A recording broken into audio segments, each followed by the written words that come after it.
नमस्कार, आप देख रहे हैं न्यूज़ वन इंडिया। मैं हूं आपके साथ ऋतु तोमर। बुलेटिन की शुरुआत करेंगे इस वक्त की बड़ी खबर के साथ। गृह मंत्री अमित शाह आज नगर निकाय चुनाव में वोट डालने के लिए अहमदाबाद पहुंचे हैं। उन्होंने नारायणपुरा में अपने वार्ड में मतदान किया। पूरे परिवार के साथ वोट डालने पहुंचे। उन्होंने मतदान केंद्र से बाहर आने के बाद जीत का संकेत दिया। चुनावों के दौरान अमित शाह अपनी पोती के साथ दिखाई दिए। मतदान के बाद पूरे शाह परिवार ने जीत का संकेत दिखाया।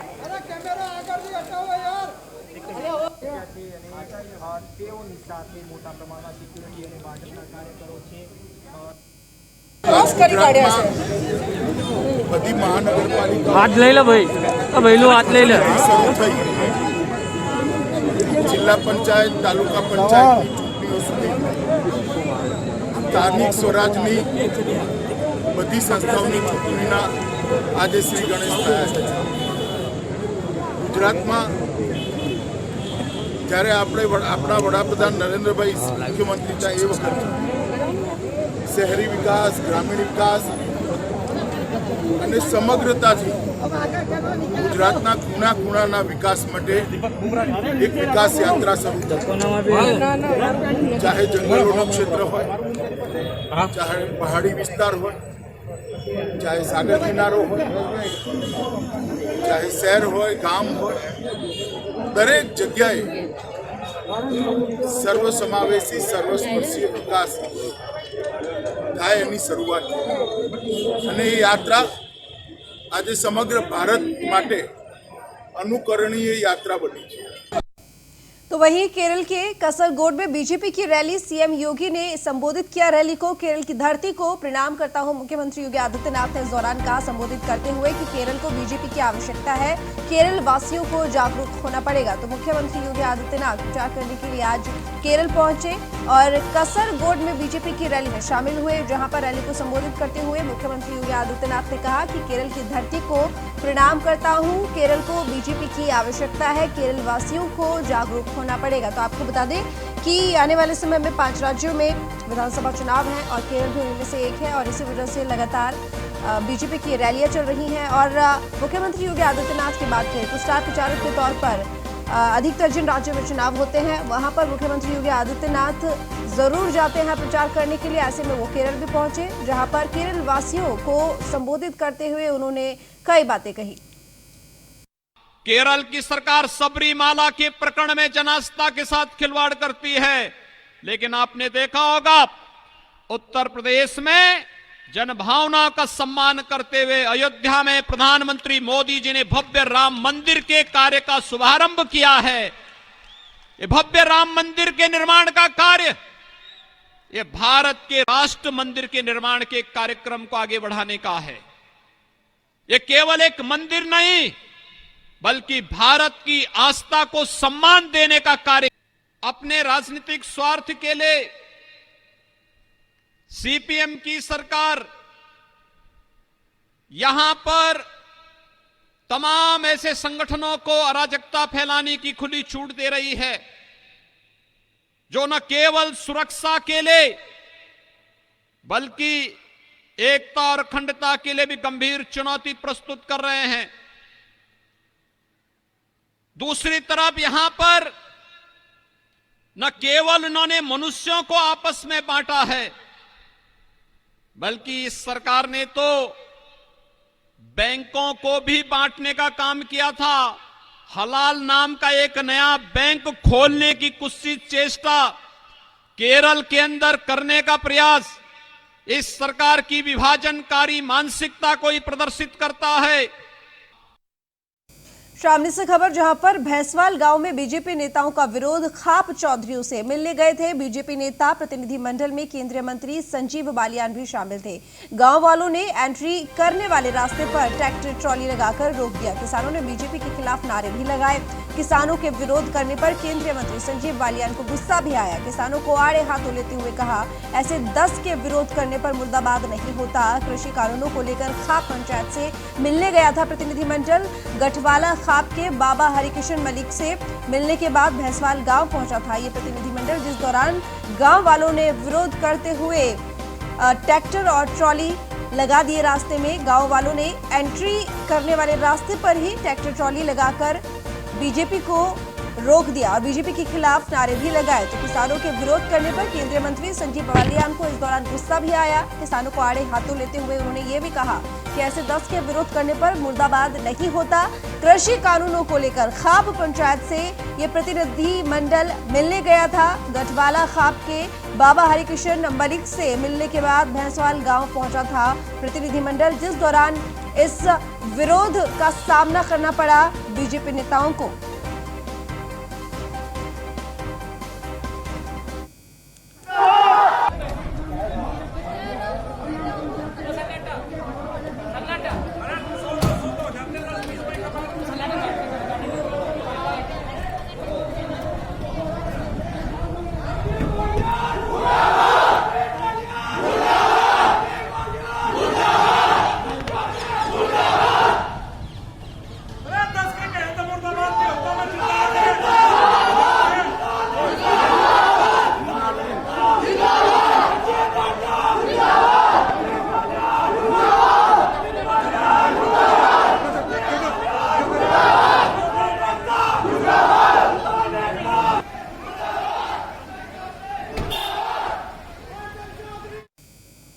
केंद्रीय मंत्री संजीव बालियान का जाटों के गांव में ये विरोध हुआ। शामली के कई गांवों में आज बलियान अपने समर्थकों के साथ पहुंचे।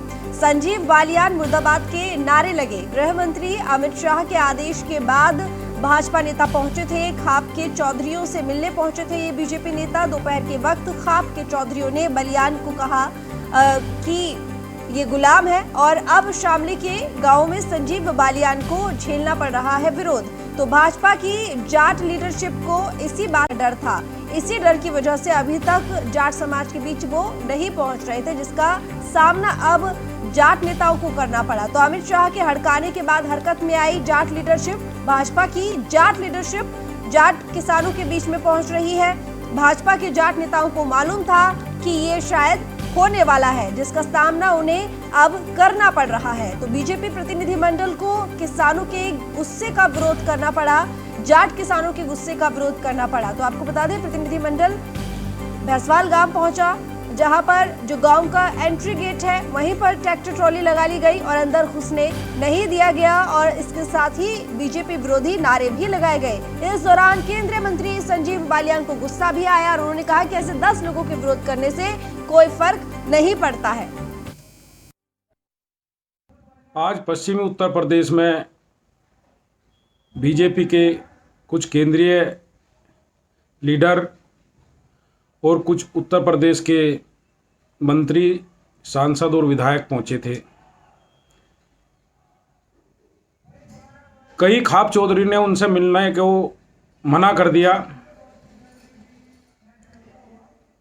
जब बहुत सारे लोगों ने मना कर दिया, इसके बाद ये शामली के भैंसवाल गांव में पहुंचे। पहुंचने के बाद गांव के किसानों ने जमकर उनका विरोध किया। पहले तो गांव में घुसने से रोका, उसके बाद में जब वे गांव में चले गए तो उनके खिलाफ नारेबाजी की और किसानों ने कहा कि 3 काले कानून वापस लो, तब गांव के अंदर आओ। इसके बाद वहाँ पर केंद्रीय मंत्री जी ने गाड़ी के ऊपर खड़े होकर कहा कि चंद किसानों से कुछ नहीं होने वाला है।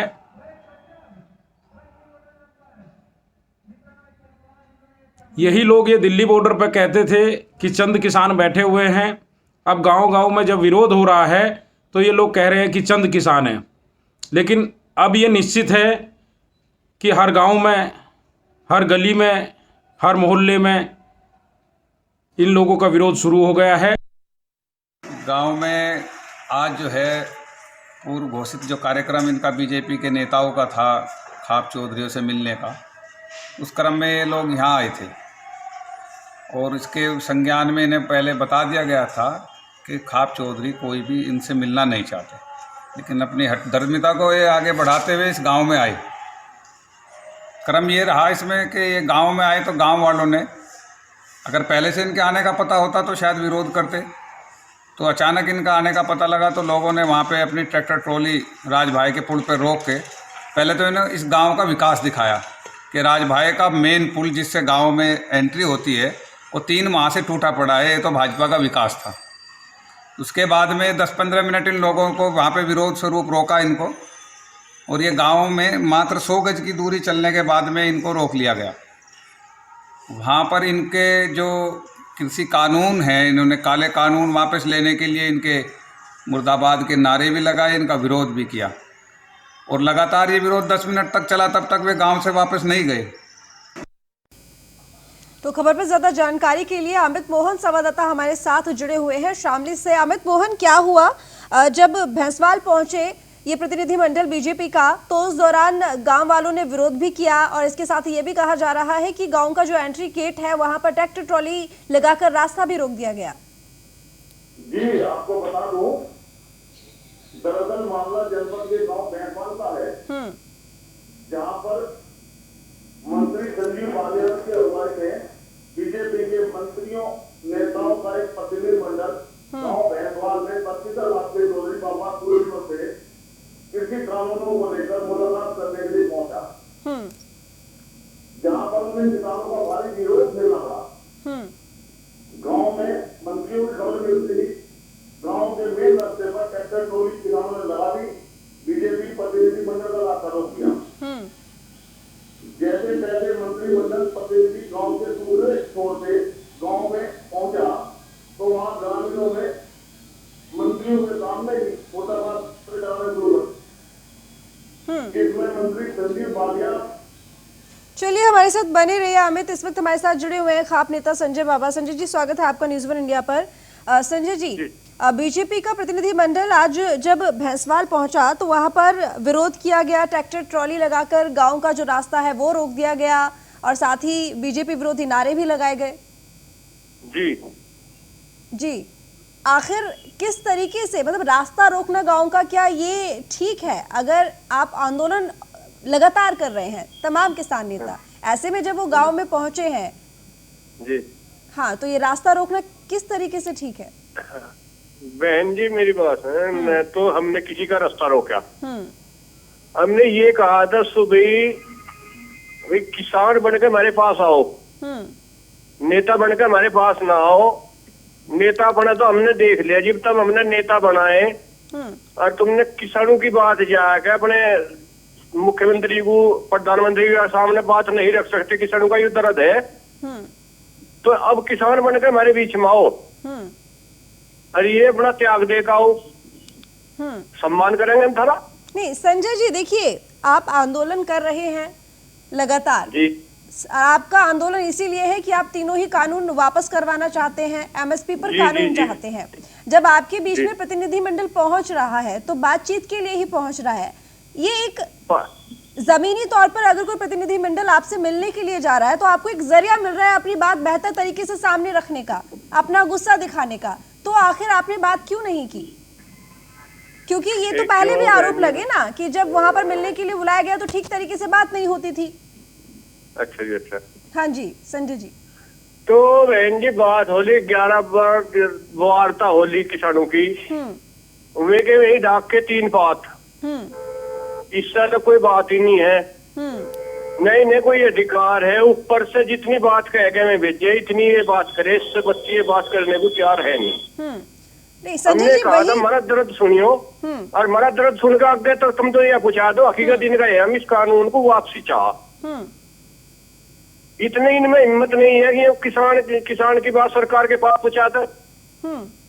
तो ऐसे प्रतिनिधि का फायदा क्या है पब्लिक से मिलने का, जब इनके हाथ में ही नहीं है कि हम किसान की बात आगे पहुंचाता। संजय जी, ये प्रतिनिधिमंडल तभी आया है जब केंद्र से ऑर्डर आया है, जाहिर सी बात है बात करने के लिए ही बीच में पहुंचा। अगर बिना बात करे आप खुद ही इस चीज का आकलन कर लेंगे तो बात कैसे होगी? बहन जी ये बिल्कुल बात करने के लिए वो तैयार नहीं है, ये अपनी राजनीति चमकाने के मारू फिर भी आए हैं बहकाने को, किसान को बहकाने के लिए, 2 फाड़ करने के लिए। हमने फिर भी इनका इतना विरोध, बहुत ज्यादा विरोध गाँव में था, हमने फिर भी ऐसी कोई नौबत नहीं आने दी गाँव में जिससे इनका अपमान हो। हमने हमारे प्रतिनिधि हमने चुन के भेज रखे, बिल्कुल अपमान इनका नहीं करने के। यानी देखो गांव में सब तरह के आदमी हो, पक्ष भी विपक्ष भी, जिम्मेदार भी, लड़के लारे भी हो, जिनके अंदर सोच नहीं होती। हमने वे भी समझाए भी किसी का ऐसा विरोध नहीं कर दो जिससे किसी को ठेस पहुंचे, सम्मान खराब हो। नहीं संजय जी, बताओ, देखिए मैं विरोध तो इसने फिर भी कोई ऐसी बात नहीं करी। बहन जी मेरी बात सुनिए एक मिनट। बिल्कुल बताइए। उसने कोई ऐसी बात नहीं करी जो आगे ये बिल गलत है या सही है। केवल अब तो अपनी यही बात बताई जाए, एक जगह गए हैं, बहुत बढ़िया बिल है, आपकी आय दुगनी करना चाह रहे, जैसा किसानों ने ये कहा मेरे बिल वापसी करवा दो, हमें नहीं चाहती आमदनी दुगनी, मैं तो वही रहने दो जो उनसी थी। चलिए तो वो बात सुनने को तैयार नहीं थे जी। चलिए संजय जी, यानी कि अब कोई बात नहीं सुननी, बस इसी पर बात होगी कि तीनों कानून वापस हो जाए और एमएसपी पर कानून बन जाए। बहुत शुक्रिया आपका संजय जी, न्यूज़ इंडिया के साथ जुड़ने के लिए। उधर गठवाला खाप ने क्या कहा? खाप चौधरी ने बीजेपी नेताओं को गुलाम बताया है। चौधरी बाबा हरिकिशन ने मंत्री संजीव बालियान को नसीहत भी दी। नसीहत देते हुए किसानों को संगठित होने की बात भी कही। गठवाला खाप के चौधरी बाबा हरिकिशन से मिलने पहुंचे थे मंत्री संजीव बालियान। तो ये हमने आपको बताया कि आखिर गठवाला खाप ने क्या कुछ कहा बीजेपी प्रतिनिधि मंडल के पहुंचने पर। तो खाप चौधरी ने बीजेपी नेताओं को गुलाम बताया। चौधरी बाबा हरिकिशन ने मंत्री संजीव बालियान को नसीहत भी दी और नसीहत देते हुए किसानों को संगठित होने की बात भी कही। तो गठवाला खाप के चौधरी बाबा हरिकिशन से मिलने पहुंचे थे मंत्री संजीव बालियान, जिस दौरान ये तमाम बातें हुई। तमाम गुलाम तम अपनी एक टाइट करते, ये तो गड्ढे रगड़ेंगे, अपने जो का कुमार खाओ। सरकार क्या करेगी? थारा कुछ नहीं करते, कुछ नहीं करे। एक टाइम बनाओ और कहीं ना जाओ टूटे को धरने, टूटे को धरने। ये जो तुम जी भी एक टाई कर लोगे सब किसान, ये तो गोड्डे रगड़ेंगे धरती, मगर सारे दोनों यही आओगे बात धरना देने पर तुम नहीं एक भी, तुम हो गुलाम। तुम अपनी एक टाई क्यों नहीं करते? ये तो गोड्डे रगड़ेंगे, अपने जो का कुमार खाओ। चले जाने वहाँ भी कोई सी दिक्कत नहीं है। और जहाँ तक आप बात कहने की, शायद मेरी खाप है 3 महीने कभी नहीं गए होंगे जो सिसोली ना गए हो। मेरे लोकसभा क्षेत्र में लिसाड़ नहीं पड़ता, और आप गांव में किसी से पूछेंगे कोई 6 महीने आज तक नहीं गए जो मैं बाबा हरकिशन से मिलने, उनके स्वास्थ्य लाभ के लिए औपचारिकता मैं कैसे भी ना उनके पास आया हूँ, आज भी उनके पास आया हूँ। हम हमेशा अपने बड़ों के पास कोई बात होती है उनकी बात सुनने भी जाते हैं और अपनी बात कहने भी जाते हैं। आज भी अपनी बात की, और जो बाबा जी ने और लोगों ने बात की वो भी सरकार तक पहुंचाएंगे। तो हमारा हमेशा आना जाना सबके बीच में लगा रहा। आज यहाँ आए, आपने अपनी बात रखी, क्या रेस्पॉन्स रहा? रिस्पॉन्स तो हमेशा अच्छा है, क्या दिक्कत है? अपनों में बैठेंगे, हमारा तो तरीका ही बात करने का, हमारा भी वही है, उनका भी वही है। अपनों के बीच में आए, कुछ खाप चौधरी ने आपका विरोध किया, मिलने से मना कर दिया और इस्तीफे की मांग कर एक पद से छोड़ के बीजेपी को छोड़ के ये तो स्वागत करेंगे। हमारे पास आओगे तो पद छोड़ के आओगे। ये आंदोलन किसका है? किसान का है कि खाप का है? ये किसान आंदोलन है, ये किसान आंदोलन है और पूरे देश का आंदोलन बताते हैं लोग। फिर इसमें खाप की अगर एंट्री हुई तो खाप चौधरी ठीक है मिलने आए, लेकिन खाप का आंदोलन तो नहीं है दोस्ती, ये किसान आंदोलन है। किसान जो चौधरी ने के अंदर बिकाओ। तो बंगाल में भारतीय जनता पार्टी के नेता और मंत्री लगातार रैलियां करने में जुट गए हैं। वहीं बंगाल चुनाव को लेकर भारतीय जनता पार्टी के राष्ट्रीय अध्यक्ष जेपी नड्डा ने न्यूज़ 1 इंडिया से एक्सक्लूसिव बातचीत में बंगाल फतह की बात कही।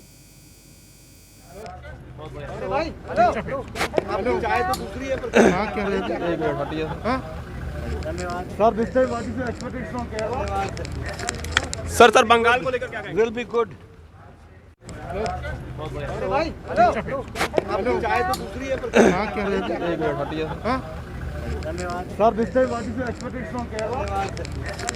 सर बंगाल को लेकर क्या कहेंगे? Will be good. भाई हेलो चाय तो दूसरी है पर हाँ क्या रहे थे? एक मिनट हटिए sir this time what is your expectation from Kerala? Sir Bengal को लेकर क्या कहेंगे? Will be good. भाई हेलो चाय तो दूसरी है पर हाँ क्या रहे थे? एक मिनट हटिए तो लखनऊ से बड़ी खबर आपको बता दें, मुख्यमंत्री योगी आदित्यनाथ की कल बैठक होगी। तो बजट से पहले ये बैठक होगी। तो बता दें आपको कि बजट से पहले मुख्यमंत्री योगी आदित्यनाथ कल बैठक लेने वाले हैं, जिसमें बजट को लेकर ही शायद कई बातों पर चर्चा होगी, क्योंकि कल बेहद खास दिन है और योगी सरकार अपना बजट पेश करने वाली है। और आपको बता दें कि उनके कार्यकाल का ये आखिरी बजट है जो कि कल पेश होगा। तो क्या कुछ खास होगा ये देखने वाली बात होगी, लेकिन उस बजट को पेश करने से पहले मुख्यमंत्री योगी आदित्यनाथ की ये बैठक होगी, योगी कैबिनेट की ये बैठक होगी। आखिर कौन से इस बजट में मुद्दा जो रहेगा चर्चा का, वो देखने वाली बात होगी कि कल की बैठक में आखिर क्या कुछ बोला जाएगा मुख्यमंत्री योगी आदित्यनाथ की तरफ से उनकी अध्यक्षता में। तो बता दें आपको कि बैठक से पहले ही बजट से पहले ही ये बैठक होगी। सुबह 9:30 बजे मुख्यमंत्री आवास पर कैबिनेट बैठक होगी। तो बजट पेश होने से पहले कल बैठक सुबह 9:30 बजे मुख्यमंत्री आवास पर कैबिनेट बैठक। सदन में बजट पेश होने से पहले कैबिनेट बजट को मंजूरी देगी।